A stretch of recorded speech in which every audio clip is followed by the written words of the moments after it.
এবার অফিসে ঢুকে তৃণমূল নেতা তথা পঞ্চায়েত সমিতির সহ সভাপতিকে বেধড়ক মারধর এবং ডিম থেরাপি। বিজেপি গ্রেপ্তার না হলে হাইকোর্টে যাব, পাল্টা হুঁশিয়ারি মমতার।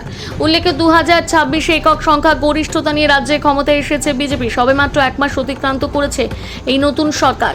তার মধ্যে দেখা গেল বিভিন্ন দুর্নীতির অভিযোগ এবং সরকারি ত্রাণ অবৈধভাবে মজুত রাখার অভিযোগে তৃণমূলের নেতা মন্ত্রীরা গ্রেপ্তার হয়েছে। সেই প্রক্রিয়াকরণ এখনো চলছে। একাধিক তৃণমূলের জনপ্রতিনিধিরা তারা পদত্যাগ করেছেন। রাজ্যের কোথাও না কোথাও প্রতিদিন ডিম ছোড়ার খবর সামনে আসছে। এর আগে নদিয়াতে রাজ্যের প্রাক্তন মন্ত্রী তথা কৃষ্ণনগর দক্ষিণ বিধানসভার প্রাক্তন বিধায়ক উজ্জ্বল বিশ্বাসকে লক্ষ্য করে প্রকাশ্যে ডিম ছোড়া হয়েছিল। বর্তমানে সরকারি ত্রাণ অবৈধভাবে মজুত রাখার অভিযোগে তিনি জেল হেফাজতে রয়েছেন। অন্যদিকে একই অভিযোগে নবদ্বীপের তৃণমূল নেতা তথা পৌরসভার চেয়ারম্যান বিমান কৃষ্ণ সাহা তিনিও জেল হেফাজতে। এই পরিস্থিতিতে দাঁড়িয়ে এবার করিমপুর 2 নম্বর ব্লকের পঞ্চায়েত সমিতির সভাপতি মিঠু হককে অফিসে ঢুকে বেধড়ক মারধর করতে দেখা গেল কয়েকজনকে।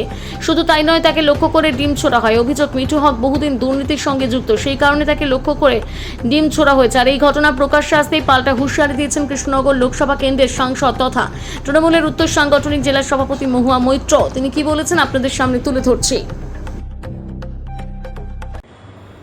নমস্কার, আমি তৃণমূল কংগ্রেসের সাংসদ মহুয়া মৈত্র এবং কৃষ্ণনগর সাংগঠনিক জেলার তৃণমূলের সভাপতি বলছি।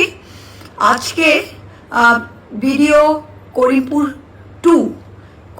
2 ব্লকের পঞ্চায়েত সমিতির অফিসে, সরকারি অফিসে যা ঘটেছে আপনারা সবাই দেখেছেন। বিজেপির 10-12 জন একটা সরকারি অফিসে ঢুকে কিভাবে সহসভাপতি মিঠু হক তাকে কিভাবে ডিম দিয়ে মেরেছে এবং তার উপর আক্রমণ করেছে সবাই দেখেছে, এবং এটা সিসিটিভি প্লাস লোকাল চ্যানেলেও দেখা যাচ্ছে। তা ইমিডিয়েট এফআইআর দায়ের হয়েছে করিমপুর থানায় এবং আমি আধিকারিকদের সাথে কথা বলেছি। 48 ঘন্টার মধ্যে যদি এই বিজেপির কি বলবো জানি না, যাই হোক, এদের যদি গ্রেপ্তার না করা হয় আমরা হাইকোর্ট মুভ করব পুলিশ ইনঅ্যাকশনের জন্য।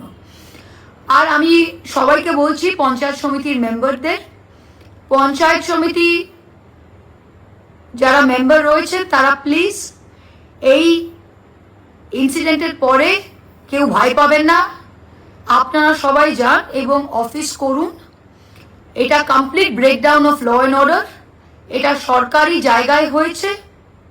এর দায়ভার সমষ্টি উন্নয়ন আধিকারিক, এসডিও, ডিএম, তাদের প্রপার্টিতে যদি কেউ একজন নির্বাচিত সদস্যের ওপর এভাবে বিজেপির লোকেরা এসে হামলা করতে পারে এবং তারা কিছু না করে, এখানে এফআইআরটা দায়ের করা কিন্তু বিডিওর উচিত।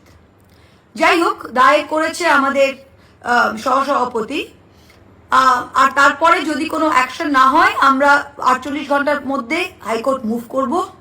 সবাইকে বলছি যে এই বাঁদরামোটা অনেক হয়েছে।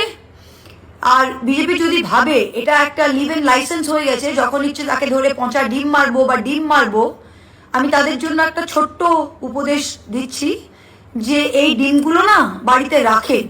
কারণ দুপুরের মিড ডে মিলে আপনারা রাজমা আর ডাল দিচ্ছেন আমাদের বাচ্চাদের, এই ডিমগুলো বাড়িতে সংগ্রহ করে বাচ্চাদের যদি দেওয়া হতো দুপুরে, তাহলে অনেক কাজে লাগতো। Thank you.